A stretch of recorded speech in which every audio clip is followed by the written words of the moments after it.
Good morning, market wizards. Thanks for joining me today on Wednesday, the 24th of September, 2025. It is 8:01 a.m. here in Chicago. Uh, this is episode number 2690. A reminder that derivatives trading involves substantial risk of loss and is not suitable for all investors. Past performance is not necessarily indicative of future results. A quick sound check from everybody. Just tell me if I'm coming in too hot, too low, whatever. Sound. I'm not a sound engineer, audio engineer, so I'm not really sure ever how this thing works. And Windows loves to play tricks with sound levels. All right, so let's just jump right into the Convergent Trading pre-market summary sheet. Pretty lackadaisical overnight. The S&P and the NASDAQ trading right in the middle of the range of the singles left behind from yesterday. A little bit of repair going on after yesterday's drop. If you weren't here, the drop was the result of Fed's Chair Powell's comments that he believes that the stock market or the stock valuations are too high, that they are very cautious about further cuts, and that the cut that was recently done last Wednesday, in fact, that cut was was driven by employment, not inflation. And so he says, don't automatically assume that further cuts are in the bag. They're not. So we dropped. We had an impulsive move down across the NASDAQ, the S&P, and we had a pretty decent bounce into the close. And then since then, we've kind of crept up, and filled in the zone of the single prints or the poor structure or the weak structure above. So very structured trade so far. We'll talk about that in a little bit. The NASDAQ just surfing its VWAP today. So overall, though, very much mixed risk sentiment, risk posture this morning. The S&P at 12.5 points. It's about 2.5 rotations. The NASDAQ is at 58, it's at about 2 rotations. So all within kind of range of being unchanged, really. And as you can see in front of you, just keep an eye on this area here. You want to track the relative range and relative volume, and you can see the relative range is really, really poor today as we come into Wednesday. Now, I came in on Monday saying, hey, it's Monday, it's after triple witching, we rolled over, and so expecting it to be a relative quiet Monday. That's not what we got. We got an open test drive open, and we shot straight up to new all-time highs. Could not have been more wrong about last Monday, given that the overnight session was kind of quiet. But today, 54% for relative range, 76% for relative volume, is more of a holding pattern type of open than one where the market is actively traded overnight. There is a lot of activity going on in the Asian session currently. The Hong Kong market is doing a lot overnight. Alibaba's up 9% overnight in Hong Kong. So you would expect a fair bit of movement there. So I'm a little bit, the point being here, looking at the heat map of relative range and relative volume, I would say just like I did on Monday, and I was wrong, but still the process is to just sit still and just instead of anticipating or saying, I think it's going to go here, or I think it's going to go down there, just wait and see what it does and trade the continuation or trade the reversion, depending on the type of market you or your homework are concluding that it is. So that's key. I want to make sure we talked about that. Nothing really serious in terms of key earnings. This morning, the main themes, economic news and so forth. There was quite a bit that happened yesterday. President Trump spoke to the UN, just a very word vomit type of speech. And yes, I'm as critical of him as I am anybody else, but any other president. But overall, it just seems like there's quite a bit of benign news, I would call it, and then also this news about investments into OpenAI have been regurgitated so much that the market's become a little bit desensitized on news of new capex or new expenditures on AI, and is kind of holding that news in check, whereas before we would just rip. Nvidia last week was the catalyst with its $100 billion investment in AI, in OpenAI, and also its purchase of 5%, I think, of Intel. Those are big moves that have caused us to make new all-time highs. Currently, it's relatively quiet, so that's relevant. Overnight, we had the German IFO business climate. The expectation was 89.3. We got 87.7, so there's a miss there. House Democrats, remember, the U.S. government budget deadline is September 30th, I think, so next Tuesday. And they couldn't pass a budget through the House or the Senate. Both Republicans and Democrats are battling for lower spending. The government budget numbers this last month were extremely high, especially given that Doge was cutting costs, and there was a big push by this administration to cut spending. We actually far exceeded the expectation. So I think both Democrats and Republicans are extremely skeptical of how the administration is spending money, and so they're holding on to their purses.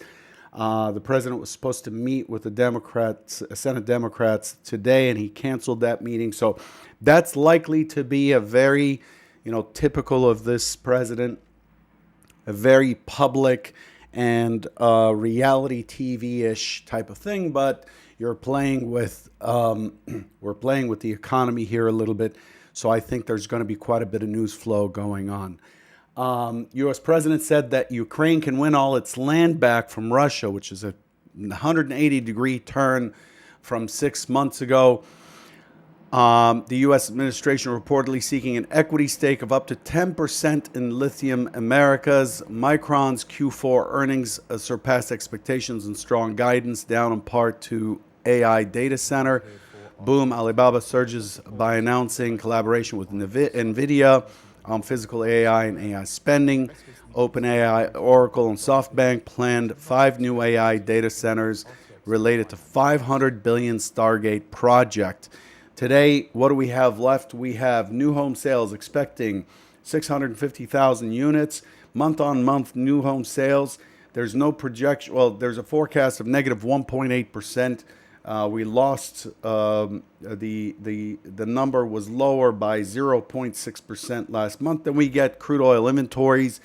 Crude oil, we're looking for a surplus of 800,000 barrels. If you're trading crude, gasoline, a surplus of 400,000 barrels. And then we get the 5-year auction for $70 billion at 1 Eastern, Fed's daily at 4:10. And the Bank of Japan policy meeting minutes to close out. The S&P is in a multi-distribution, balance-ish, kind of odd-looking profile. Same with the NASDAQ. We have, as I said before, relative volume is quite low, so 106,000. 106,000 contracts so far in the December contract. Inventory is 80% long, and the range is quite low at 17. The mode for range over the last 252 days, the mode or the most common range in the last 252 days, which is a year's worth of trading, is 29.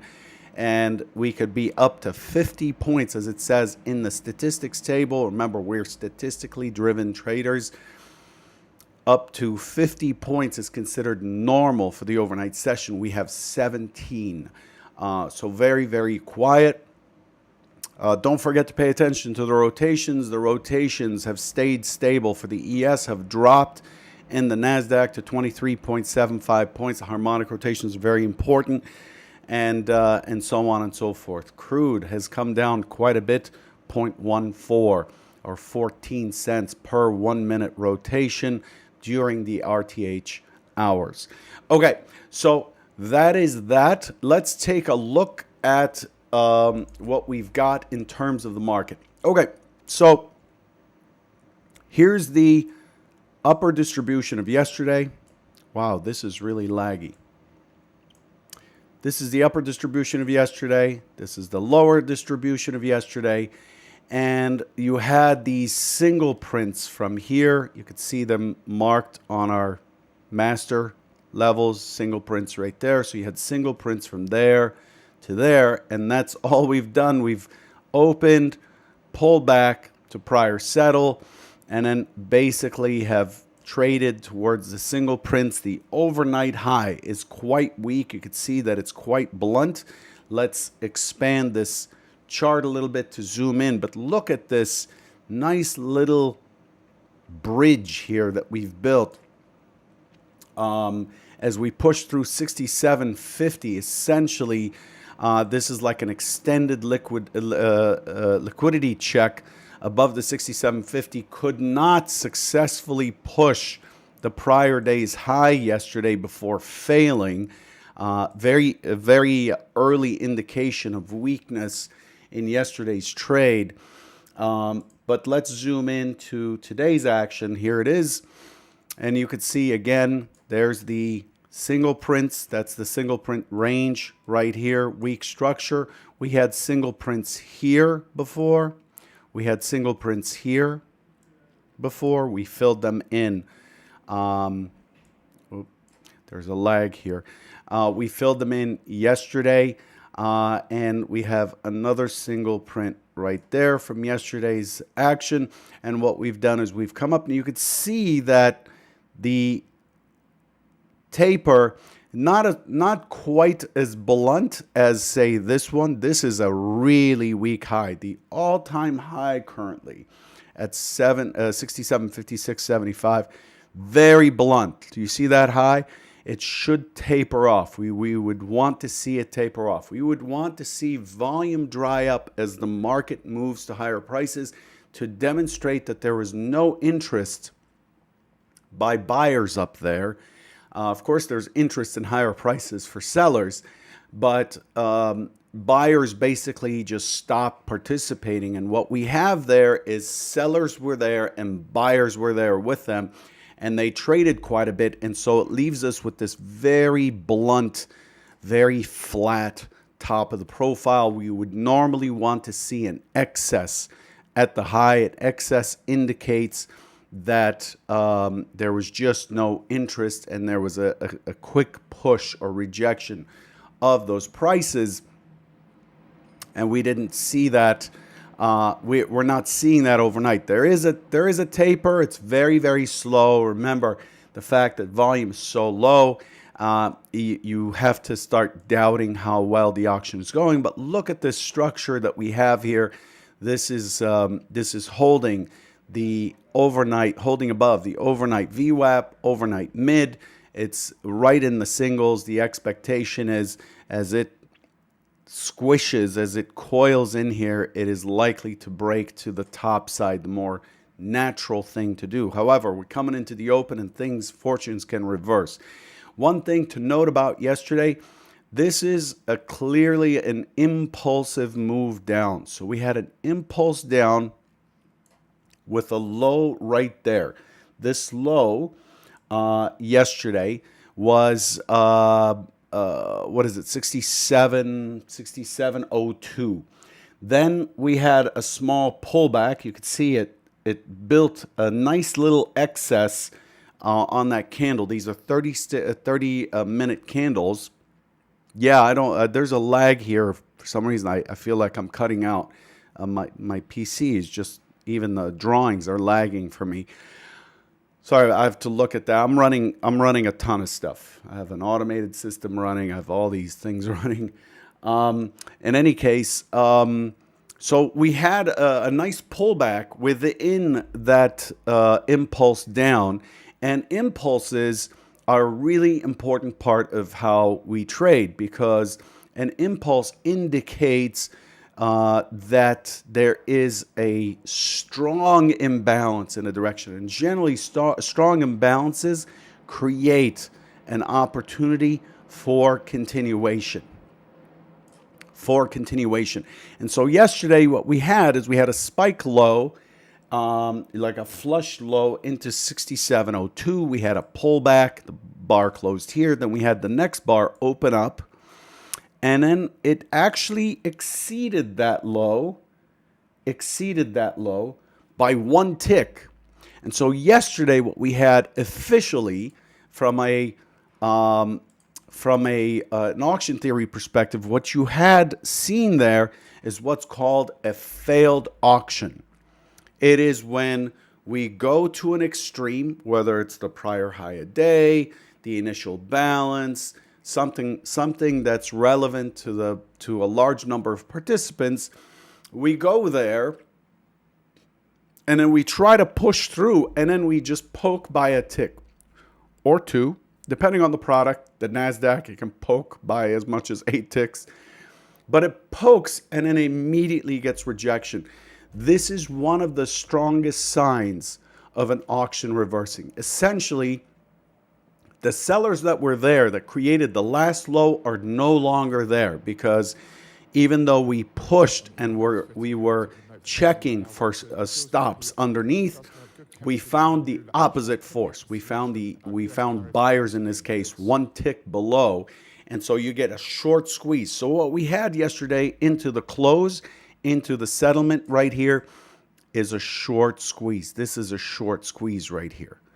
And so the impulse continuation happened within 3 bars. And then since then, we've basically rejected the prior settle in the overnight session. You could see it test and retest.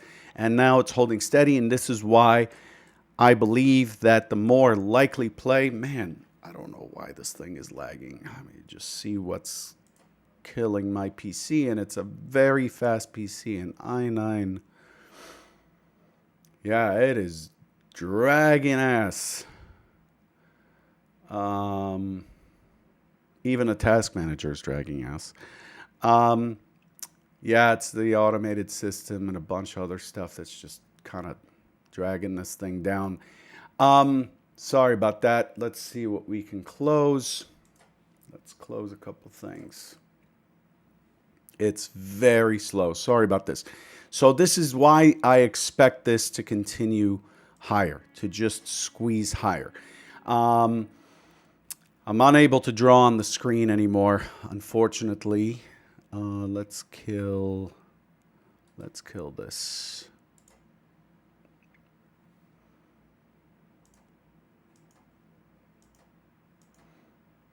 Just give me a second. I'm going to kill a bunch of things.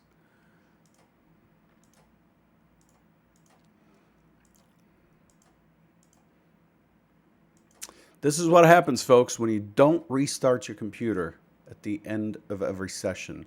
You get a draggy PC like this. There we go. Okay. Google Chrome consuming a ton. All right, so here we go. So the expectation is it's likely to push. Where will it push? It is very likely to push back into the single prints. This is basically the beginning. The IB break was the beginning of the conversation that involved what Jay Powell was expecting to say. The market kind of started reacting early. So we are looking for it to return into this three level zone here. One vol sigma up, the single prints, and where basically we had a baseline before we fell off. So that's what I'm looking for as a primary catalyst for today. Looking for that. Now, that gives us the overnight stat. It does not give us the prior settle stat. We're opening in range, so we expect the historical probability, the prior settle is around 76%. If we break to the downside, then we are the target. The idea is to trade from the inside of this zipper that's been formed, this compression that's formed overnight. If we break to the downside, that's pretty good resistance to position a stop in, and then we would look for a trade in the 72 to 73, 22, 23, 67, 22, 23 area, targeting 67.15 for risk off, and then we would look for the overnight low at 67.11 for the overnight stat.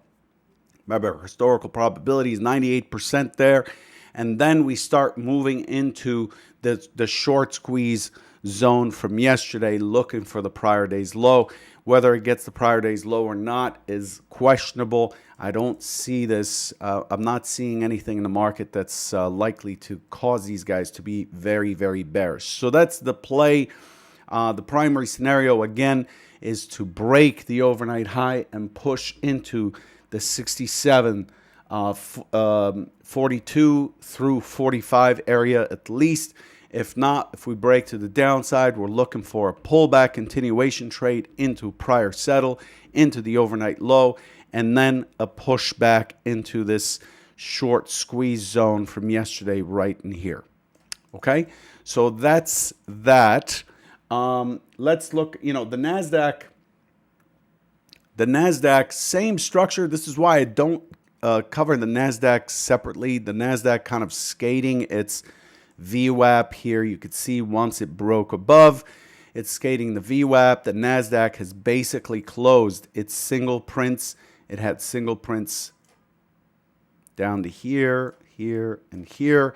It closed its single prints and it's pulling back. So will the NASDAQ be heavy coming in? If the NASDAQ's heavy coming in, then its primary play is going to be prior settle, the overnight, and so on. Same thing, a little bit of a duplication between the ES and the NQ as most days.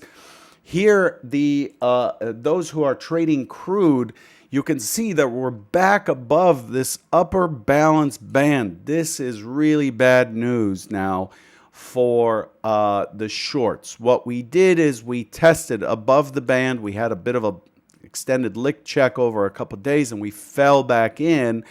And then we impulsed down into 61, pulled back, pulled off a higher low, and look at this kind of megaphone formation. These are 30-minute bars that we're looking at here. Look at that megaphone formation, incredible. So this zone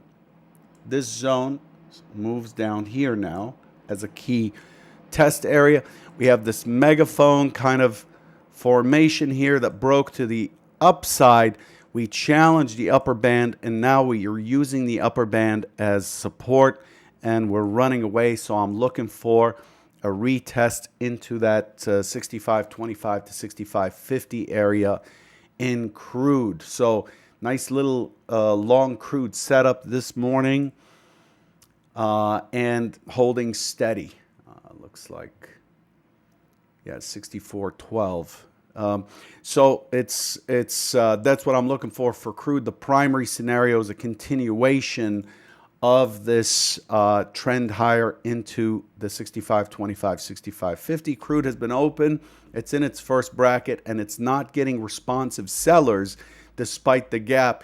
That is quite bullish. I would be very careful trading against the bull trend in crude. Okay, I'll leave you with that. Don't forget to subscribe to the channel. Subscribe to the channel. You can do it by pointing your browser to ft71.com/YouTube, all lowercase. subscribe to the channel, hit the like button, hit the alert button, and then this will notify others of the channel and help other folks kind of look at the market more holistically versus just some sort of made up bank secret trading special knowledge that someone has, or some McLaren car behind me, and it's more entertainment than trading. This channel, and I've been doing this since 2012. You could see the number of episodes. There have been almost 2,700, and I stopped for 16 months.